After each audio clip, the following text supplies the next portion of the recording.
ఓం మహాగణాధిపతయే నమః. ఓం గురుభ్యో నమః. ఓం శ్రీమాత్రే నమః.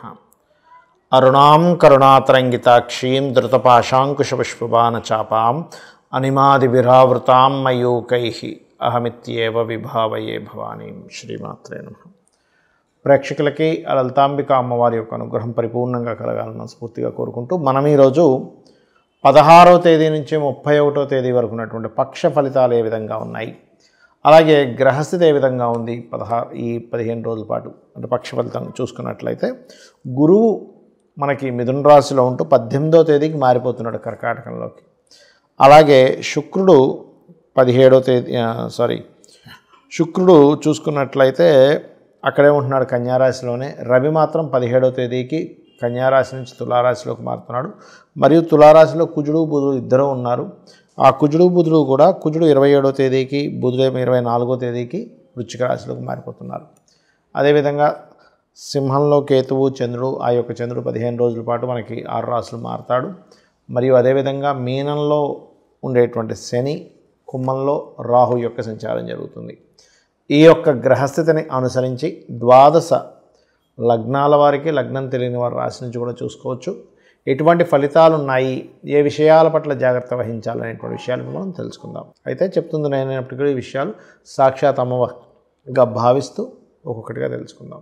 కుంభం వారికి కనుక చూసుకున్నట్లయితే మీ యొక్క రాస్యాధిపతి అయినటువంటి శని భగవానుడు ఉన్నటువంటి గ్రహస్థితి కనుక గమనించుకున్నట్లయితే, శని పర్టికులర్గా మీకు రాశినాథుడు ఎవరైతే ఉన్నారో ఇతను 2వ స్థానంలో ఉంటూ రాశిలో రాహు ఉన్నాడు. కాబట్టి ఇది కొంచెం రాశిలో రాహు ఉండడం అనేటువంటిది కొంతవరకు ఇల్యూజన్, ఇమాజినేషన్స్ని పెంచుతూ ఉంటుంది.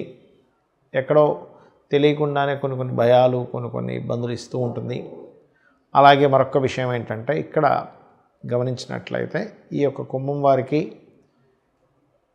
ఫైనాన్షియల్ గ్రోత్ పెరగనుంది ఈ పక్షం నుంచి. ఎందుకంటే ఈ గురువు 6వ స్థానంలో ఎప్పుడైతే ఉచ్చస్థానంలోకి వస్తున్నాడో 2వ స్థానాన్ని చూస్తాడు. కాబట్టి ఇప్పటి వరకు ఉన్నటువంటి కొంత స్ట్రెస్ అది తగ్గుతుంది అని గుర్తుపెట్టుకోండి. అలాగే ఈ 3వ స్థానాధిపతి 9వ స్థానంలో బుధుడితో కలిసి ఉన్నందుకు ఇది కాస్త మీకు ఏదైతే ఈ ప్రభావం ఉందో, అంటే చూడండి, ఒక్కోసారి మనం అనుకుంటూ ఉంటాం ఈ 3వ స్థానాధిపతి భాగ్యస్థానంలో ఉన్నందుకు ఒక్కోసారి గురువులతోని లేదా తండ్రి వరుస వారితోని కొంత స్ట్రెస్ ఇస్తుంది. కుంభం వారికి చతుర్థాధిపతి నీచ స్థానంలో ఉన్నందుకు ఎట్టి పరిస్థితుల్లో కూడా మీరు ఈ వాహనాలు కొనుగోలు చేసే విషయంలోనే వాహనం మీద అతివేగంగా వెళ్ళరాదు అనేటువంటి చాలా స్పష్టంగా చూపిస్తుంది. రుణాలు లభిస్తాయి, అందులో ఎటువంటి సందేహం లేదు. కాకపోతే వివాహ నిర్ణయాలకు సంబంధించిన విషయంలోని కొంత జాగ్రత్తగా ఉండాలి. సప్తమంలో కేతు ఉన్నందుకు. అలాగే కొంచెం లాంగ్ జర్నీ చేసేటప్పుడు ఎలాగో మీకు రవి కుజుడు కలుస్తున్నారు. మనకి దాదాపుగా 17వ తేదీ నుంచి 27వ తేదీ వరకు ఇద్దరు కలిసి ఉంటారు. కాబట్టి కాస్త తండ్రి గారికి ఏదైనా కొంచెం బీపీ, షుగర్స్ అవి ఎక్కువ ఉంటే ఆ విషయాల్లో కాస్త జాగ్రత్తగా ఉండాలి కుంభం వారు. బట్ ఏంటంటే ఇక్కడ ఉద్యోగ సంబంధించిన విషయంలో కూడా మార్పు చెందవలసిన పరిస్థితి ఉంది అనేటువంటి చూపిస్తుంది. ఎందుకంటే 10వ స్థానాధిపతి అయినటువంటి కుజుడు చరరాశుల్లో ఉంటూ 7వ అంటే మారక స్థానాధిపతితో వచ్చి కలుస్తున్నాడు. కాబట్టి ప్రధానంగా ఈ పక్షంలో ఆ యొక్క ప్రభావం ఎక్కువగా ఉంది. ఇక మీరు నిత్యము చేయవలసిన దేవతారాధన విష్ణు సహస్రనామాల యొక్క శ్రవణము లేదా పఠనం ఎక్కువగా చేయండి. ధ్యానంలో కూర్చొని ఓం దుమ్ దుర్గాయ నమః అనే నామస్మరణ ఎక్కువగా ధ్యానంగా చేయండి. అన్ని విధాలా మీకు బాగుంటుంది. చాలామంది ఏమండి మేము ఎంత కష్టపడినా కూడా మాకు ధనపరమైనటువంటి విషయాల్లో అభివృద్ధి ఉండట్లేదు, ఏమి చేయాలని అడుగుతూ ఉంటారు. ఇక్కడ 3 అంశాలు ప్రధానంగా. ఒకటి, మీ యొక్క జన్మజాతకంలో ధనాధిపతి లక్ష్మీ స్థానాలను కొని ఉంటాయి. ధనాన్ని ఇచ్చేటువంటిది ధనస్థానం. అలాగే మీ ఆలోచనలు మీరు ఎక్కడైనా నిర్ణయాలు తప్పు తీసుకుంటున్నారా, ఆ నిర్ణయాల వల్లే మీకు ధన సంబంధించిన ఇబ్బంది తగ్గుతుందా అని చెప్పేది 5వ స్థానం. పూర్వజన్మ పుణ్యాన్ని బట్టి వచ్చేటువంటి ధనయోగం ఉంటుంది, అది 9వ స్థానం. అలాగే లాభాలు, వ్యాపారాలు బట్టి వచ్చేటువంటిది లాభస్థానం. లేదంటే నేను జాబ్ పరంగా చేస్తానండి అన్నప్పుడు 6వ స్థానాన్ని, 10వ స్థానాన్ని ఇట్లా చూస్తూ ఉంటాం. అయితే ఇందులో ఒక్కొక్క గ్రహానికి ఒక నిర్దిష్టమైనటువంటి కారకత్వాలు ఉంటాయి ఒక్కొక్క గ్రహానికి, గుర్తుపెట్టుకోండి. ఆ గ్రహము మొత్తం మనకి 2 ఛాయాగ్రహాలు, మిగతా 7 గ్రహాలు మొత్తం 9 కలిపితే మీ ధనాధిపతి ఏ నక్షత్రములో ఉన్నాడు, ఏ గ్రహంతో సంబంధం కలిగి ఉన్నాడు, అసలు అక్కడ ఉన్నదేమిటి, మీరు ఎక్స్పెక్ట్ చేస్తుంది ఏమిటి అంటే చిన్న ఎగ్జాంపుల్ చెప్తాను చూడండి. మనం చక్కగా మామిడికాయకి సంబంధించి మామిడి చెట్టుకు సంబంధించిన ఒక టెంకని పాతాం. అదేమైంది, పెద్ద అయింది, వృక్షమైంది, మొత్తం మామిడి పళ్ళు ఇస్తుంది. మీరు ఎక్స్పెక్టేషన్ మాత్రం చింతకాయలు రావాలనో లేకపోతే సీతాఫలం రావాలనో అనుకున్నారు. అది రావట్లేదు. ఎక్కడి నుంచి వస్తుంది అంటే మీరు ఏదైతే నాటారో భూమిలో దాని యొక్క ఫలమే వస్తుంది. అలాగే మనం పూర్వజన్మలో ఏదైతే కర్మ చేశామో ఆ కర్మ సంబంధించిన ఫలితం వస్తూ ఉంటుంది. జ్యోతిష్ శాస్త్రంలో మీకు అసలు ధనయోగం ఎందులో ఉందో చూసుకోవాలి.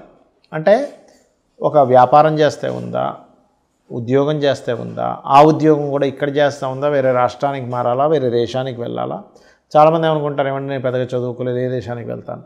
కొన్ని వృత్తులకి, కొన్ని టాలెంట్స్కి చదువుతో సంబంధం అనేటువంటిది ఉండదు. ఇది ముఖ్యంగా గుర్తుపెట్టుకోవాలి.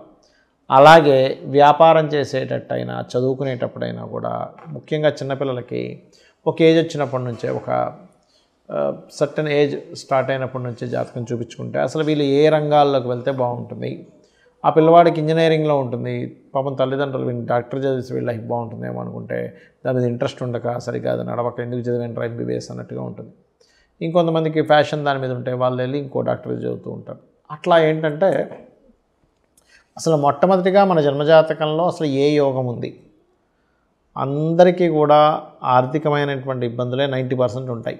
మిగతా అంతా కూడా ఏంటి, ఆరోగ్యం అనుకోండి, మిగతా మ్యారిటల్ ఇష్యూస్ అనుకోండి, ఇవన్నీ దట్ ఈస్ డిఫరెంట్ థింగ్.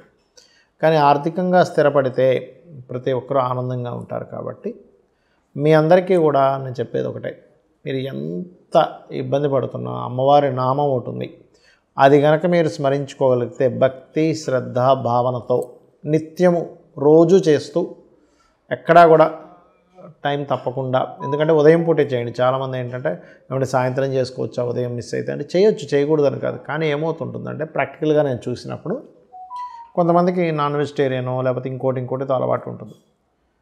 పొద్దున్నే మీరు చేసేసుకున్నారు అనుకోండి, తర్వాత మీకు ఉండే అలవాటుని బట్టి ఏదో తింటారు, ఫుడ్ రిలేటెడ్ సంబంధించింది, అది వారి వృత్తులను బట్టి వారికి సంబంధించినటువంటి దీన్ని బట్టి వాళ్ళకి అలవాటు ఉంటుంది. ఇక్కడ ఏమవుతుంది, మధ్యాహ్నం ఏదో నాన్ వెజిటేరియన్ తిన్నారు, అమ్మో ఇవాళ సాయంత్రం నేను చేయకూడదు కదా, అమ్మవారిది కదా అని పెండింగ్ పెడతాం. ఈ కంటిన్యూటీ అనేటువంటిది మన ఆహారపు అలవాట్ల మూలంగా ఎక్కడో అది ఆగుతూ ఉంటుంది. అలాగే మరొక విషయం ఏంటంటే చాలామంది 108 సార్లు చేయడం, ఒక మాల తిప్పడం చేస్తారు. అలా చేయకండి. ఒక 45 నిమిషాలు లేదా అరగంట సేపు నేను చెప్పబోయే మంత్రాన్ని చేయండి. ఖచ్చితంగా మీకు ఫైనాన్షియల్గా బాగుంటుంది, అప్పులున్నా కూడా క్లియర్ అవుతాయి. ఆ రెండో ఏంటో కూడా చెప్తాను. ఒకటి, ఓం ధర్మాధ్యక్ష ధనాధ్యక్ష ధనధాన్య వివర్ధినియే నమః. ఇది మీరు పలికేటప్పుడు ఆ భావన కనెక్ట్ అవ్వాలి. ధర్మాధ్యక్ష అనగానే ఆ ధర్మాన్ని అధ్యక్షురాలు నీవేకే తల్లి.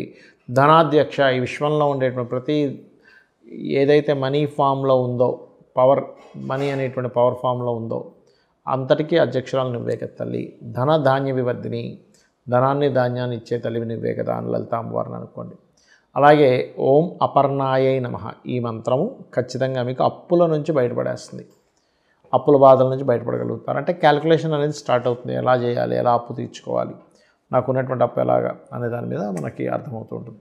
ఈ 2 నామాలు రోజు చేయండి. 100% మీకున్నటువంటి అప్పులు తగ్గడము, మీకు ఫైనాన్షియల్గా గ్రోత్ పెరగడం జరుగుతుంది. మీరు అనుకోవచ్చు ఏమండి ఇవన్నీ నేను ఇంట్లో కూర్చుంటే చేస్తే అవుతుంది. ఇంట్లో కూర్చుంటే చేయడం కాదు, మీ పనులు మీరు చేసుకుంటూ మీ ప్రయత్నాలు మీరు చేస్తే ప్రయత్నమే భగవంతుడు, ప్రయత్నమే అమ్మవారు. గుర్తుపెట్టుకోండి, ప్రతి ఫామ్లోని ఒక్కొక్క రూపంలో ఎనర్జీ రూపంలో అమ్మవారు ఉంటుంది.